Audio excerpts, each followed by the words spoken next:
Bismillah ar-Rahman ar-Rahim. In the name of Allah, the most merciful, the most compassionate. Dear viewers everywhere, welcome to this episode, short episode, a picture and a comment on it. This is a very meaningful picture today, which makes us learn lots of things from small creatures like birds. This is a picture of a person who's climbing perhaps a tree as it looks, or perhaps a very high mountain, and he is approaching a nest, or the nest of some birds, and the birds are attacking him, defending their nest. One simple lesson that we can learn from this is that unity is power. When people unite, they become more powerful than a single person or a single power. And that's why you find all these allies and all these some sort of organizations, they work together in order to be powerful. And we can see the effect of this almost everywhere in the world. So those birds are teaching us to unite and not to disunite. It's a lesson that's across history, since the time of the creation of Adam until now. This lesson is continuing on, but still some people do not benefit from it. There's something here that tells us, and Allah subhanahu wa ta'ala, we know that yadullahi ma'al jama'ah is the hand of Allah subhanahu wa ta'ala is with the jama'ah. That means, yes, here that it gives them support. And that's why we all the time need to think of uniting ourselves against the aggressor, the one who attacks you. You need some unity among people, even if you are small and young and not powerful. But when you not unite together, you become powerful.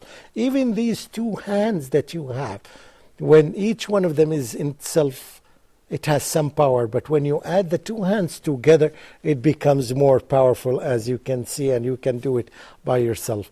And that's why we can do things by our two hands that we cannot do by a single hand. This is one of the beautiful lessons that we can learn from him. At the same time, we can see from this, we can learn from this explorer that one lesson here: before you explore things, before you do things, you need to plan. Did he have enough planning? Did he make some studies about the nature of the birds who live in this place? Did he plan what should he do, what he should do in case of being attacked by those birds? In other words, I think that he did not make good planning, which is another lesson that we need to spend some time on, is that planning is so essential in our life, even in times of enjoyment, even in times of relaxation. We need to plan for everything. Plan ahead. And I think that he did not do a good job. Had he done that, I think he would have done a way or another, a trick or another, to avoid this type of attack against him.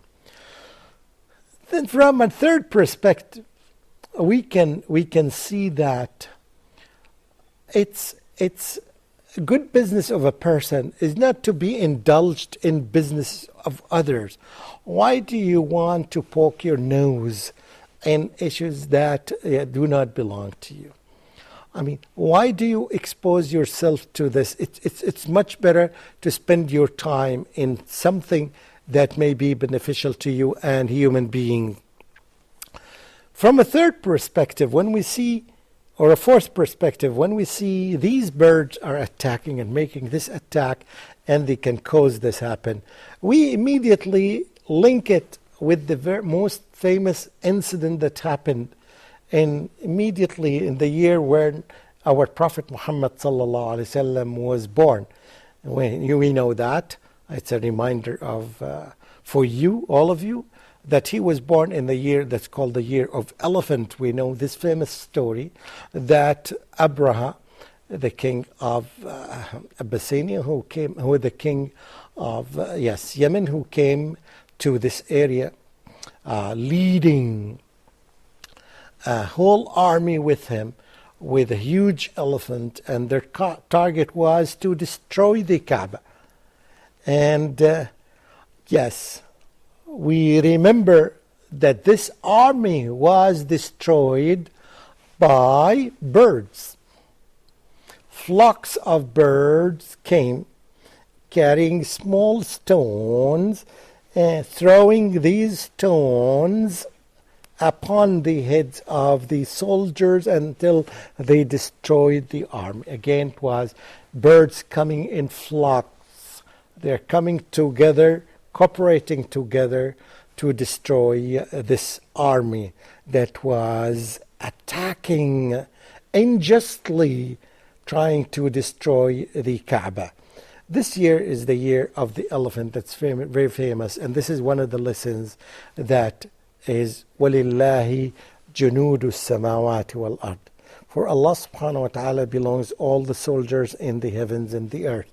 So Allah subhanahu wa ta'ala used these birds as tools to destroy a whole army. It happened.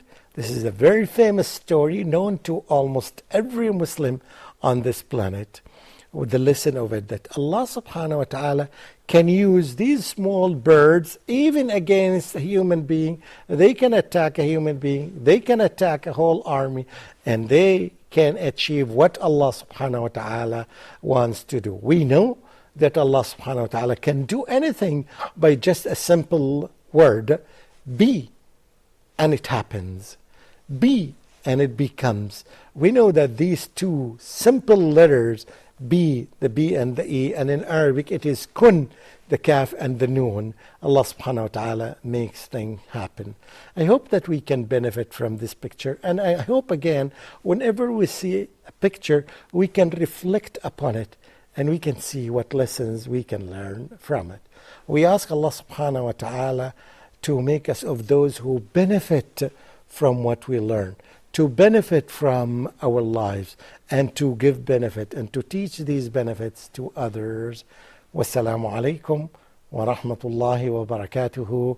And this is your presenter, Mamdouh Nuruddin Muhammad.